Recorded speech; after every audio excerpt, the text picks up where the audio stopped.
shop here at Tucson Comic-Con. I have an exhibitor spot, not an artist alley spot. So a table like this, I believe it's an 8-foot table and like a 10 by 10 space, which is decent working area. There was a 450, 425, I can't remember. It was in the 400s. I did this last year. I had an artist table and it was decent, it was fine. But it was good enough for me to get a table again. So, and I have a corner right here, so I'm trying to figure out how I want to do this. Because usually when I have a 10 by 10 spot, I don't like setting it up with, I just have, when I have an artist alley spot and it's just a 6-foot table and just like a little space behind me, I'll have the table, then I'll have the display behind me. But when I have this much space, it gives me a chance to like play around and do weird shit. So let's see what we can come up with.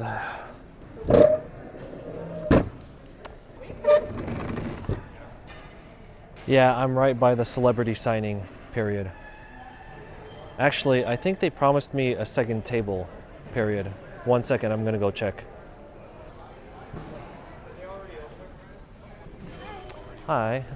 I believe I was supposed to have a second table with mine. Yes, we just ordered them. Oh, sweet. Okay. That's what I was saying going around. Oh, that's what you were doing. Yeah. Okay, cool. Yeah, we're gonna bring one over. Awesome. All right, so I'm getting 2 8-foot tables. What the fuck am I gonna do with 2 8-foot tables? Thank you.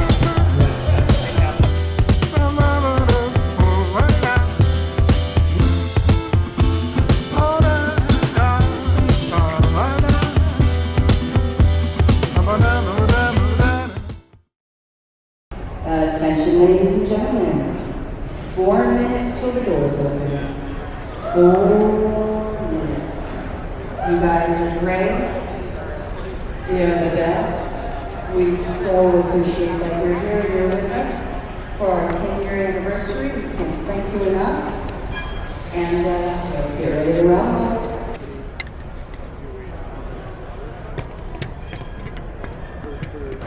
Oh, you watched the video to it? Oh, thank you. I appreciate that. Did you watch the one that had sun and moon or that didn't have sun and moon? Okay. Say again? No. Mm-mm. No. The whole thing is done in Photoshop. How many layers? Total's 5. All the line work is 1 layer. Oh god. What? That is impressive. Yeah, it would have been too what's the word? Unruly to have more than that.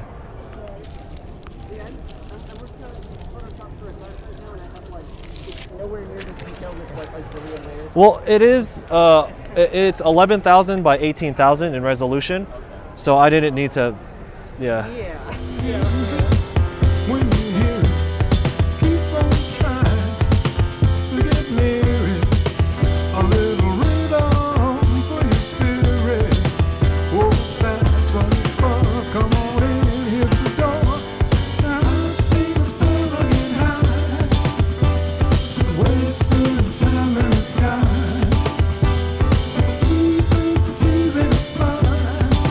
He's just a little bit freer than I.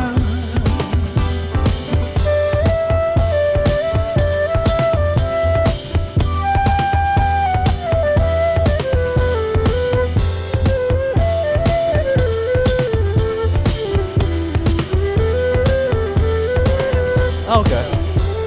Well, they weren't all here today, right? I think they actually were. Oh shit. Yeah. Okay. That's pretty legit then. For whoever came today, they won't have to wait in line tomorrow. Yeah. Good for them. Get it done with. I love the long drive. Yeah. Yeah. done that a Pretty lot. relatable. Oh yeah. Yeah. There's that guy in the back just Knocked out. Yeah. out. Yeah, I was trying to make something that's slice of life and relatable and just fun to look at. You know, I didn't need to draw a bunch of superheroes doing crazy shit. That's definitely relatable. Yeah. What inspired me to do that is I went on like a 5 or 4 week convention tour with my friend last year. We were just doing shows weekend after weekend, and we drove from LA to Wichita to Austin to Amarillo, back to California, like weekend after weekend. Yeah. So after that happened, I got inspired to draw that. All right, so you can see all the tables that have like blue on them, those are vendor tables like what I have. So these go all the way from where I am over there, down over there. And you'll see the yellow tables here, those are artist alley spots. Let's take a little tour of that. I haven't even walked around yet.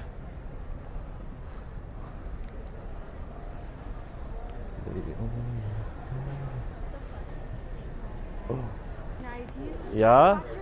Oh my god, you do. You wanna be in it really quick? You can say no, I won't put you in. No, that's fine. Okay. That's just really wild because I definitely, when this is our first booth, and I definitely like looked you up to see if you're gonna be here, and I didn't see your name, and I was like, I really want to buy one of his prints in person. It's because they have me all the way in the corner. I have an exhibitor spot this year, yeah. Well, I will definitely be stopping by today. Cool. Well, I hope the videos are helpful. I try to just. They really are. Yeah. Because like I did like a ton of research for our first booth because I was really nervous, and like I watched like a lot of your vlogs. Well, thank you. Yeah, if you have any questions, I can try to help, I guess. But how was yesterday? I know in general, yeah, I know in general it was pretty slow, but if you don't have anything to compare it to, I guess. But did it match your expectations at least? I definitely thought it was gonna do worse than I did, and like we made like a good number of sales. Like I was expecting to make like 1 or 2 the first day. Okay. But like we sold a good number of things, like 50 or so stickers, and I was like, oh, that's wild. Wow, damn. Probably did better than I did yesterday. Yeah, it was really bad yesterday because they had me up in the corner over there. So I was just like, well, yeah, well, good luck today. Thank you for watching the videos. I'm going to put you in this one if you're okay with that. Okay. You have a card. I'll like watch it next week. We don't, and I'm really shook that we don't. Are you on social? Like, do you have an Instagram or anything? No? Just the worst. Okay. Well, if you ever come up with any of that stuff, just message me and I'll throw it in there. All right. So yeah, good luck today. We're headed into day 2 right now. They just opened the doors, like just opened it. So it's 10 a.m. right now. We're gonna be going all the way till 7 p.m. tonight. Yesterday was 3 p.m. to 8 p.m. I really like in newer badges what they're doing is they're putting the hours of the shows on the back of the badges, which is really helpful. Even like a year and a half ago, they didn't used to do that. Something very subtle, but really helpful. Reportedly, there was over 20,000 tickets sold for this event. So I'm just very hopeful for this day to go well, because yesterday, I think I made like $100. It's ridiculous. Like, it's been so slow. And yeah, the convention's near the end of the year, you know, post-October. This is in November now. All the summer shows are big and they're done. Everyone's broke. You know, kids are going back to school. Tax returns don't happen until a few months in next year. Whatever money people had to go on vacations, they already spent it in the summer. So what you're doing here at the end of the years is, this is really like the gut check time, in my opinion, where it's like, are you going to do this? Is your work going to carry is it just the summer hype where people are out and about, or is your work going to carry you through even the slow times? How's it going? Doing well? Oh, so you saw this last year? Yeah. So actually last year was this, my generation 1 through 6 drawing. And then after Sun and Moon came out, I didn't want to just add to it because I felt like it'd be lazy. So this is actually, I completely redrew the entire thing. Holy crap. Yeah, so you can see the quality jump. That's crazy.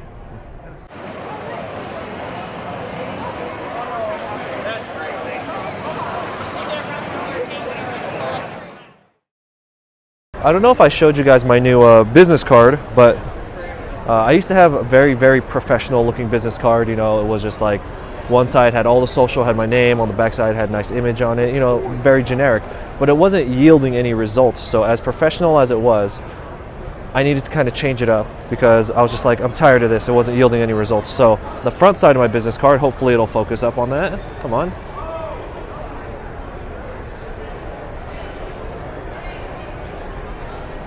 All right. So the front side of my business card, it just has my name. Whoops, has my name, and then my YouTube channel, which is what I'm really trying to push, has the other 2 social that I'm really active on, and this Snap here. People, I stopped using QR codes and then I decided to go with the Snap code because it's more commonly used. So they'll snap that and that'll actually subscribe them directly to the YouTube channel. Directly subscribe, yeah. And then on the back side, I decided to just go with the Pokemon piece, and I have the link to the YouTube right here, and then click, that'll take them directly to the video. I bet Pikachu's in the middle. Oh. So what I did here is I drew everyone up to Marshadow, so that's 802, and then I drew every form that everyone has. So that's why there's so many multiples. So there's over 1,100 characters, and I did draw them to Pokedex size, so everyone's like to scale. And there are over 40 Pikachu in there. I know you're looking for them, but This is great. thank you. Is there any other Snapchat? Oh, I see some. Yeah, so with the card you got, if you type in that YouTube link, or if you just snap that, both of them will take you directly to my drawing video of this, where you can watch me draw that. Snapchat, snap it. Chill. Well, thank you. I appreciate that. I'll save this link.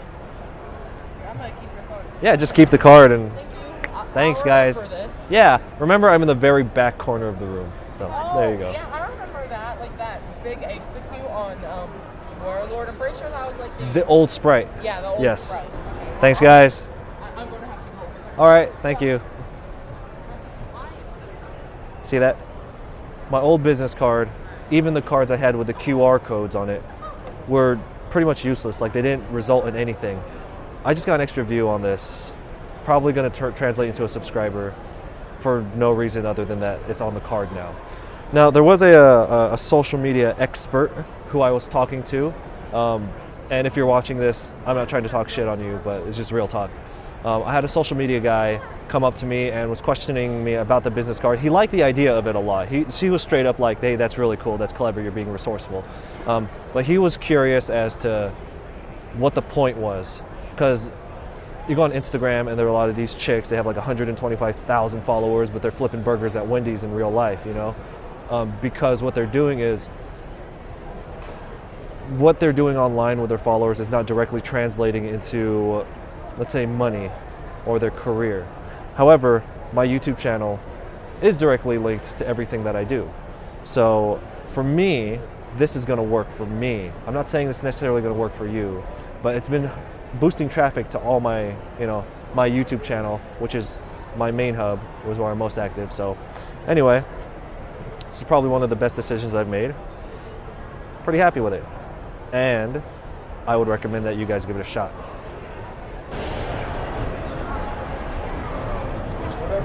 What's going on, man? Pick up for you guys at all? No? Yeah. Not really, no. Yeah, I'm blacklisting this con for me. Yeah. Well, it's... Oh, hey, you guys are headed out? Oh, cool. Well, it was nice meeting you. Nice meeting you. Thank you. Always feel free to drop a line. Yeah. Yes, yeah, I told her you're going to pick up a shot. So which kinds of videos do you watch? All right, man. Well, I was just asking because I didn't know, like, what would you find helpful For her? as like an, Oh, yes. just What do you want to I- learn from him? I talk to people online, but it's very rarely do I meet people at cons. Yeah. told me that I should practice my shapes, but I don't know how I should practice. So something, he's talking about squares and triangles, Mom, and something about, something about squares and some guy over there. Of like the face. Yeah. Oh, yeah. What they call that is like the planes of the face. Like, I'm not gonna take up too much of your time, but yeah. But like when you have the face, everything will have like its own.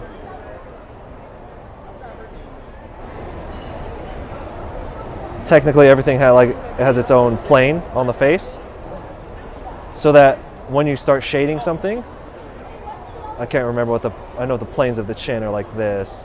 I don't remember what the planes of the face or on the mouth are. But basically, when you learn all that, and then you start shading, so you're gonna say the light is coming from here. You're gonna know that the light is hitting this, so this will be really bright, and this will be a little darker right here. So when they tell you to learn the planes of the face, that's why. So you'll know where the light lands when you're shading. I just learned something today. Yeah, and then like the light will hit the front of the forehead most, and a little less here, then a way less right here. So that's basically what they mean when they say that. So when they say that, don't get all confused about it. And then technically everything has just planes because everything is just like blocks if you wanted it to be. But yeah, that's all that they mean by that. So thanks guys, appreciate it. Bye. So hope you know. It won't be on my wall, but my niece and nephew will. Big epiphany for like drawing in perspective. I don't know. I think again it comes down to demystifying everything. Like I got a book by Scott Robertson called How to Draw. Yeah, right. And it's not a book about perspective. It's a book about learning how to draw fundamental stuff, and there's just a section in it that says, hey, you need to learn how to draw in perspective. So the fact that it's such a small chapter in it, and then he's just like, look, it's just this. It's like, again, demystifying it. It's not this big thing. It's not magic. It's not super hard to do. It's just like anything else where once you learn it, you could execute it. Right. Yeah, and once I was able to draw a bunch of the grids, then it just became easy. And like once I realized it's not like a magic thing that only Kim Jong-gi could do, I'm just like, fucking, that's fine. Yeah. And besides, even if it was magic, I'd be like, well, if he can do it, so can I. Yeah, you know? right. So, Yeah. I feel like people sort of put this thing Kim Jong-un, like, oh, he's a superhero. yeah, definitely. Like, Because I used to think like, yeah. I was all like, what is he doing? How does he do Yeah, that? exactly. Like you want to figure out his tricks. And you know, when I went to that live drawing of his, it was 3 hours long, and it held the attention of the room the entire time. Yeah, like movies can't even do that. So I mean, there definitely is something about his work that people are just like so engaged in. Yeah. But sorry, what were you saying? You were just like, I was just talking about like people look at Kim Jong-gi like he's inhuman. Like, is this impossible? Like, how can he do this? yeah, And like I said, like I went back, like going back to when I was really studying him, like I was obsessed with how he was doing this. I was like, how is he doing this? Right? And I was like, is it the boxes? Is it this? Is it that? And I'm like sitting there, Hi. like, yeah. Applications, sign up. I probably won't come back to this one. What's that? I'm not gonna come back to this show. It's a little too risky. This one? Yeah. Yeah. Did you do this? Oh, because last year I did this, and the artist alley was totally different. Like it was split up. It was pushed against this corner and then that corner over there. Right. But this year, I didn't know they were gonna do this, where they centralized it right in the center where people are walking in. So the Yeah. artist alley has really good traffic. Yeah. And I'm just like, Everyone I gets paid pushed. extra, and for some reason I'm in the back. That's fucking bullshit. So I'm just like, I don't know what they're gonna do next year. So I'm just not gonna do this one. It's nice meeting you, man. Eli? Eli. Eli. Chris.